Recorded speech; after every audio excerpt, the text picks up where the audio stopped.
«Эхо Москвы» в Уфе и общественная организация «Берзямлек» представляют рубрику «Говорим по-башкирски». Словарь. Худлек. Академический словарь. Академик Худлек. Академический словарь. Академик Худлек. Академический словарь башкирского языка представят во всем мире. Башкорт теленең академик Худлеген бөтә дөньяга таныталар.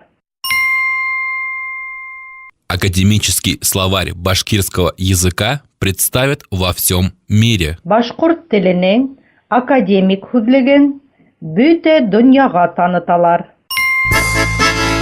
«Эхо Москвы» в Уфе и общественная организация «Берзямлек» представляют рубрику «Говорим по-башкирски».